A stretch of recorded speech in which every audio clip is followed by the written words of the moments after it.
Assalamualaikum warahmatullahi wabarakatuh. Hamdan wa syukron lillah, amma ba'd. Sahabatku yang berbahagia dimanapun berada, alhamdulillah, pada kesempatan kali ini kami masih bisa menyapa panjenengan semua tentunya. Semoga sahabatku semua dimanapun berada dalam kondisi sehat walafiat, rizki yang melimpah, karir yang terus membaik, dan semoga saja segala hajat yang ada dimudahkan jalannya oleh Allah subhanahu wa ta'ala. Amin ya Allah ya mujibas sa'ilin.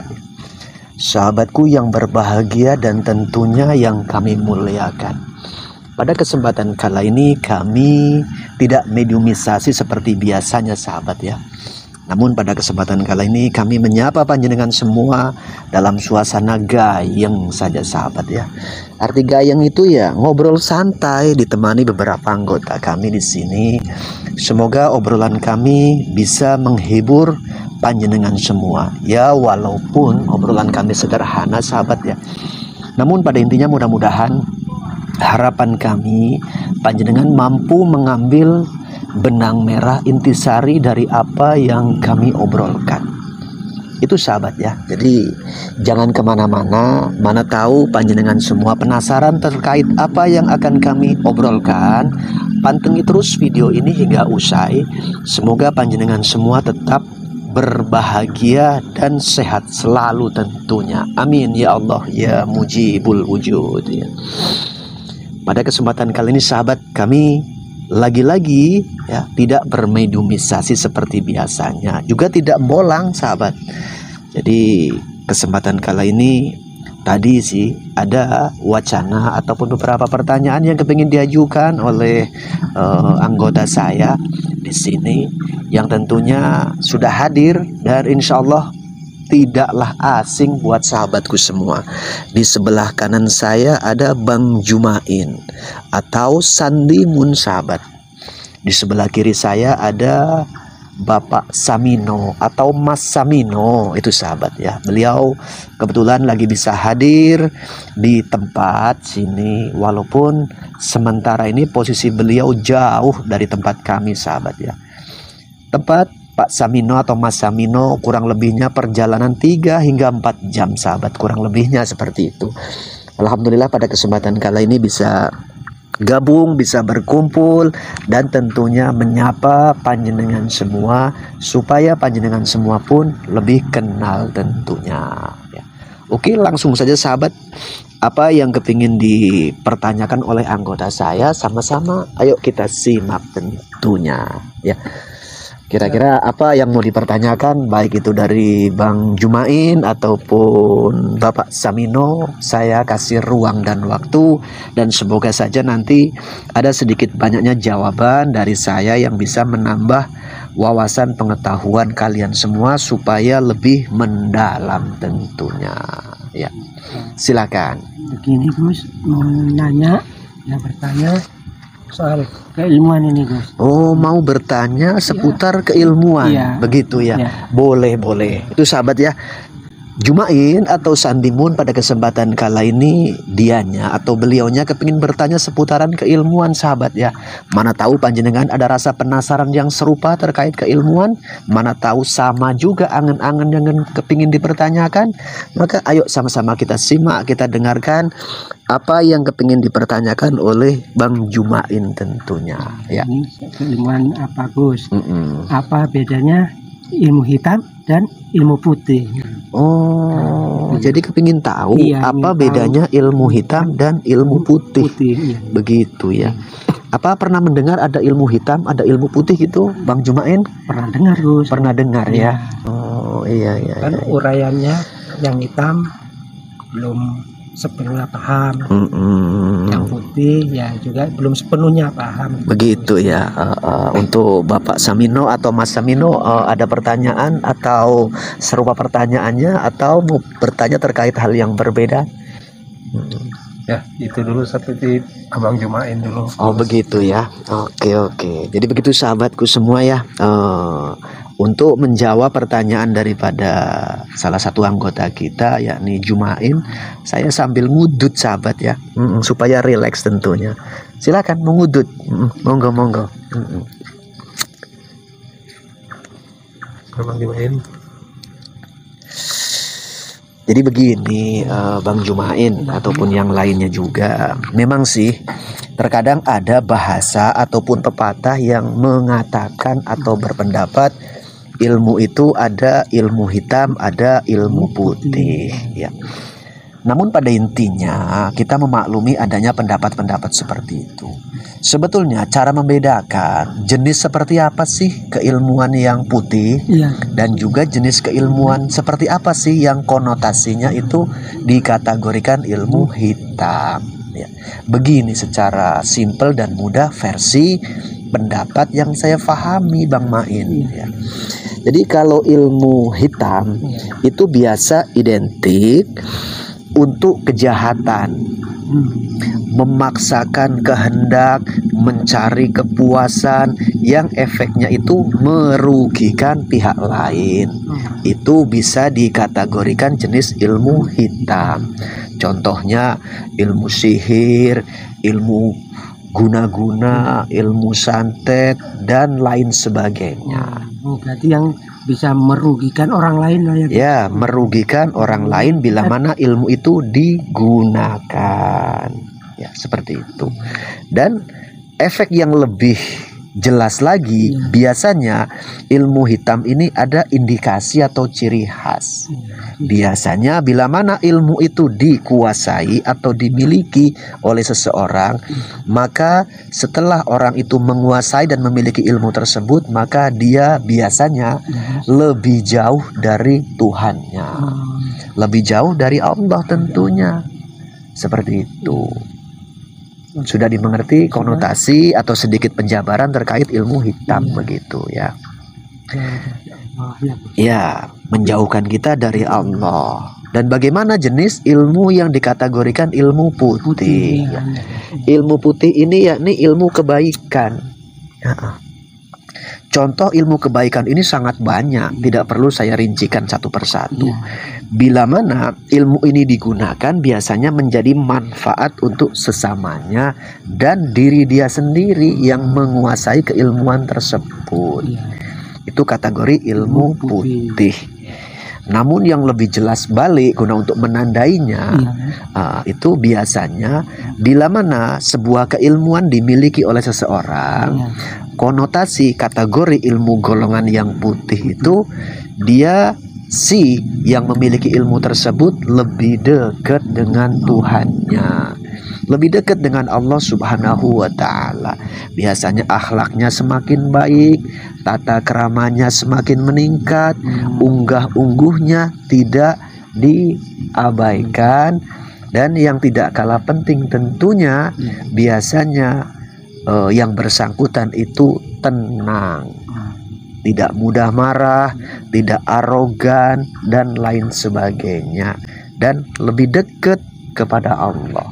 Karena senantiasa ilmu itu bisa menjadi wasilah membimbing yang memiliki ilmu tersebut guna untuk menggapai keridhaan dari Allah Subhanahu wa Ta'ala. Memang kadang-kadang ada sih orang yang berpendapat tidak ada lah itu ilmu hitam, tidak ada ilmu putih. Ilmu itu bisa dikategorikan hitam ataupun putih, tergantung digunakan untuk apa. Itu ya harus kita hargai walaupun ada pendapat yang seperti itu. Namun pada intinya biasanya walaupun ada pendapat seperti itu, bila mana keilmuan yang konotasinya ilmu hitam, walaupun coba untuk dipoles, ditata sedemikian rupa supaya tidak digunakan untuk yang tidak baik atau kejahatan, biasanya tetap ilmu itu menggiring, mendorong si pemiliknya guna untuk berbuat yang tidak baik. Itu biasanya begitu.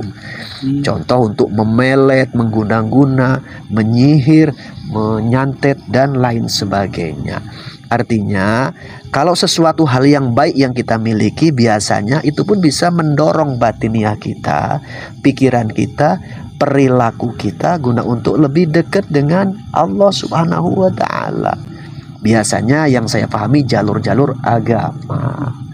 Dalam agama itu banyak keilmuan. Ada ilmu fikih, ada ilmu tauhid, ada ilmu beraneka ragam, ada ilmu hikmah. Ya, contohnya seperti itu. Itulah sedikit uraian. Bila mana masih ada ganjalan, pertanyaan yang kepingin dikembangkan, silakan. Mana tahu bisa juga kita lebarkan uraian jawabannya sambil saya ngutut tentunya. Berarti kalau ilmu tadi hitam ya kan Gus, tidak bisa lah dipakai untuk ya contoh tadi kan dalam kebaikan ya kan. Ya namanya ilmu hitam. Biasanya ya nggak mau atau enggan untuk berbuat kebaikan. Yang ada itu mendorong untuk berbuat kemungkaran. Yang terpenting nafsunya terpuaskan, hasratnya kesampaian. Biasanya begitu, tanpa dipertimbangkan terkadang merugikan pihak lain. Hanya mencari kepuasan diri sendiri atau pihak-pihak yang menghendakinya. Saya berpesan, jauhilah ilmu-ilmu yang seperti itu. Jadi begitu sahabatku semua ya, sedikit uraian terkait bagaimana cara membedakan konotasi ilmu hitam ataupun ilmu putih. Memang terkadang di antara para pakar kadang-kadang berbeda cara melihat dan cara menyimpulkan sudut pandangnya pun belum tentu sama. Namun intinya berdasarkan sedikit yang saya pahami, ya begitulah. Mudah-mudahan sedikit apa yang saya sampaikan bisa dipetik benang merahnya guna untuk mendewasakan diri kita. Kadang-kadang ada yang bertanya, apakah ilmu putih itu bisa berubah menjadi ilmu hitam? Pernah mendengar nggak kata-kata itu? Iya, pernah mendengar. Ya sebetulnya bisa-bisa saja. Oh bisa ya. Ya awalnya ilmu putih, lantas berubah menjadi ilmu hitam. Contoh perubahannya itu di mana? Sebetulnya perubahannya bukan di ilmunya, namun biasanya perubahan itu terjadi ada di pihak si manusianya yang memiliki ilmu tersebut. Ya biasanya karena dikendalikan nafsunya. Itu. Karena kan saya pernah dengar juga gitu kan. Berarti itu yang ilmu putih pun kalau yang bersangkutan orangnya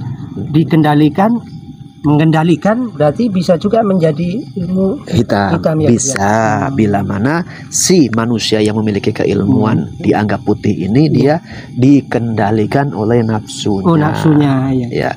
Sehingga tidak mampu guna untuk ngerem ya. Terkadang mungkin karena adanya permintaan dari pihak-pihak tertentu, dia tidak bisa menolak. Diiming-imingi atau bujuk, dirayu sehingga guna untuk berbuat yang tidak seharusnya. Maka nafsunya dia nengkreng sehingga imannya lemah, tidak disadari keilmuan yang dimiliki olehnya. Awalnya ilmu putih atau ilmu kebaikan digunakan untuk kejahatan. Seperti itu. Ya terkadang kan gini Gus, banyak ya ini mohon maaf ya kan Gus. Ya terkadang kan ada orang ya ini kan ilmu putih, terkadang ada yang datang ingin kan gitu biarlah nanti berbuat yang maksudnya berbuat jahat, biarlah nanti kata sifat ya yang mohon maaf yang apa tadi kan ada orang lah gitu kan, biar nanti saya yang nanggung jawab dosanya katanya. Nah itu cuman ya nggak boleh dan nggak bisa seperti itu. Nggak bisa ya Gus. Ya, jadi bahasa seperti itu sebetulnya bahasa yang paradok, nggak nyambung. Itu kan kebanyakan kadang saya dengar gitu Gus. Namun setelah ini sedikit saya uraikan, coba guna untuk lebih dewasa, lebih memahami. Insya Allah kalau ilmu putih, ilmu yang baik, gunakanlah untuk kebaikan. Jangan lupa mintalah pertolongan, perlindungan kepada Allah dari gangguan setan-setan yang terkutuk. Kadang-kadang nafsu ini bila mana ditengkrengi oleh setan yang terkutuk, bisa saja melemahkan iman kita sehingga kita itu baling. Yang tadinya tidak kepingin berbuat jahat karena ditengkrengi oleh nafsu sehingga terangsang guna untuk berbuat yang tidak baik. Ya.